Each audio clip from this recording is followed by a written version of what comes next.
Today is the commemoration of the faithful departed.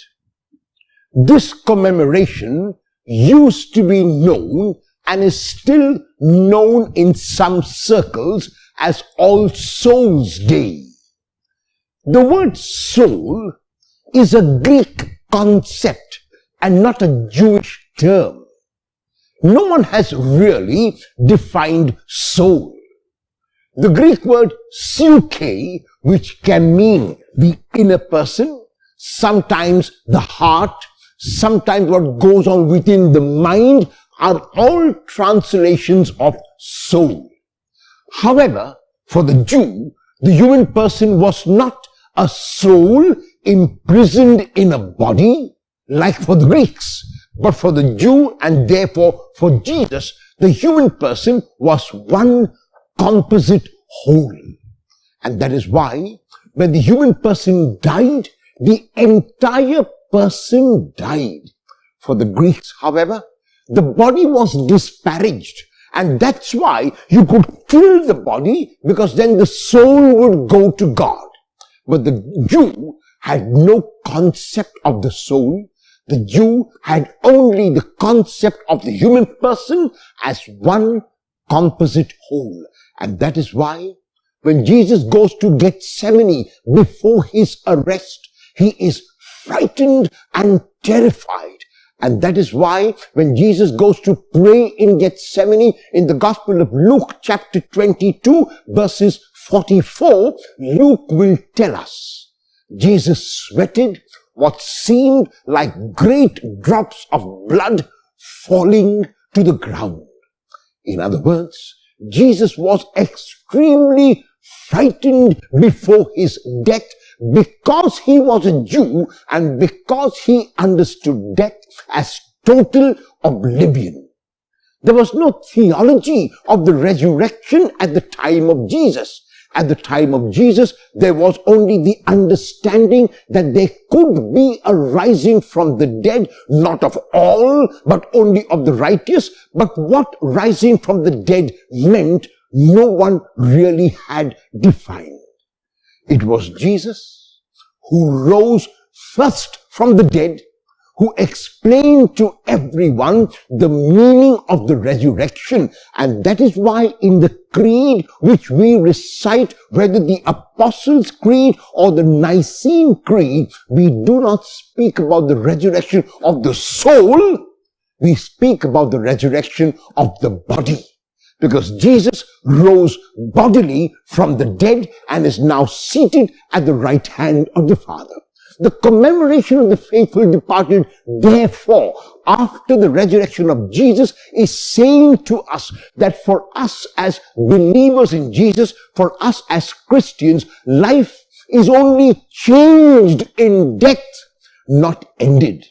As a matter of fact, Paul asks in his letter to the Thessalonians, "Death, where is thy sting?" Death has no sting after the resurrection of Jesus, because for the Christian there is eternal and everlasting life. Death is a mystery. And the meaning of a mystery is that there is something about it that we know, but a great deal about it that we do not know. And so life is a mystery, Jesus is a mystery, and death is a mystery.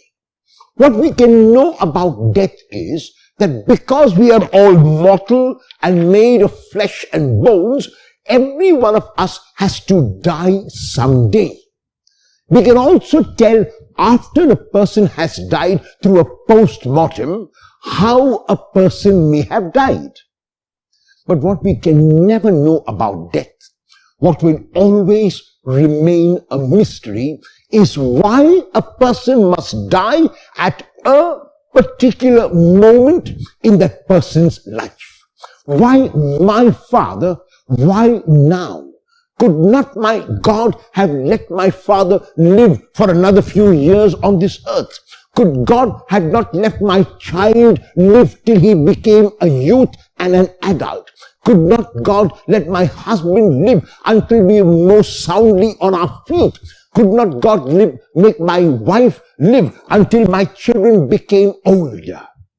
These are questions we ask when God takes away from us without explanation someone whom we love so much. And every time we ask these questions, there is only silence on the part of God. But the answer to this silence is given to us by Paul in his first letter to the Thessalonians in chapter 4, when he says that we as Christians cannot grieve over death as those who have no hope.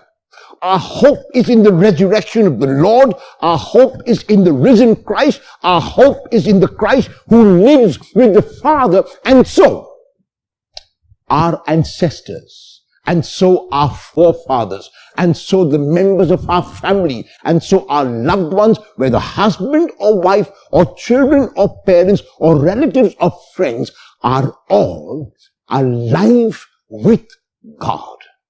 When Jesus is asked a question by the Sadducees who did not believe in the resurrection, his response to them is that our God is Emmanuel. Our God is a God with us. Our God is I am. Not a God of the past, not a God of the future, but a God of the now.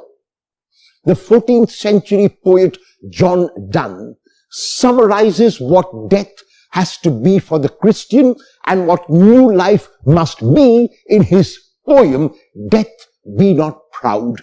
This is what he says. Death, be not proud. Some have called thee mighty and dreadful, but thou art not so. For those whom thou thinkest thou dost overthrow, die not, poor death, nor yet canst thou kill me. From rest and sleep, which but thy pictures be, much pleasure. Then from thee much more must flow, and soonest our best men with thee do go. Rest of their bones and souls delivery, thou art slave to fate, chance, kings, and desperate men. And thus with poison, war, and sickness dwell, and popular charms can make us sleep as well, and better than thy stroke. Why swellest thou then? One short sleep past, we wake eternally, and death shall be no more. Death, thou shalt die. This is the Christian message, that for us, death does not kill us, but death dies because we rise again.